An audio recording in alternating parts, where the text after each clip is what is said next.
Hello friends, welcome back to mixture Botlam channel. నేను మీ లోకేష్ని. ముందుగా మన ఛానల్కి ఎవరైనా కొత్తగా వచ్చి ఉంటే వెంటనే movie reviews, web series reviews and movie sessions కోసం అయితే మన ఛానల్ని సబ్స్క్రైబ్ చేయండి. ఈ రోజు మూవీ రివ్యూ వచ్చేసి హాట్స్టార్లో తెలుగులో రిలీజ్ అయిన నీరు, starring Mohan Lal, Priyamani and directed by Jitu Joseph.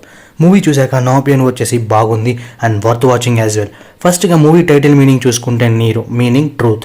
So ఈ మూవీ అంతా కూడా ఒక కళ్ళు లేని అమ్మాయికి జరిగిన అన్యాయం అండ్ ఆ నిజాన్ని కాపాడడానికి వచ్చిన లాయర్ రూపంలో ఉన్న మోహన్ లాల్ ఎలా బయట పెట్టాడనేది మనకి చూపిస్తారు. సో డైరెక్టర్ విషయానికి వస్తే మనకి ఆల్రెడీ దృశ్యం 1-2 ఫ్రాంచైజ్ తీసిన అతనే. ఎంత మంచి స్క్రీన్ ప్లే రైటరో ఇంకా నేను చెప్పనక్కర్లేదు.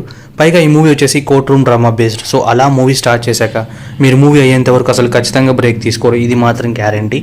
మొత్తానికి ఒక ఎమోషనల్ రోలర్ కోస్టర్ అనొచ్చు. అండ్ ఫ్యామిలీతో చూడొచ్చు అంటే ఎస్ చూడొచ్చు.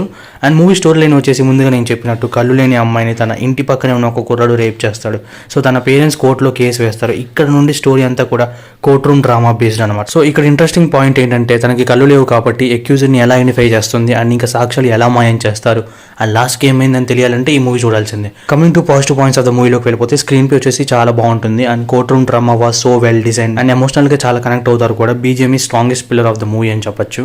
And performances wise Mohan Lal did a good job and Priyamani too. Coming to negative points of the మూవీలోకి వెళ్ళిపోతే ఏమైనా నెగిటివ్ ఉందంటే కొంచెం Mohan Lal character before lawyer and ఆ సీన్స్ అన్ని కూడా సేమ్ వకీల్ సాబ్ ఫీలింగ్ చూసినట్టు అనిపిస్తుంది నాకైతే. And apart from that everything is fine. And overall review of the movie వచ్చేసరికి worth watching for the weekend. And మీరు కూడా మూవీ చూశాక మీకేమనిపించిందో please do comment and thank you for watching.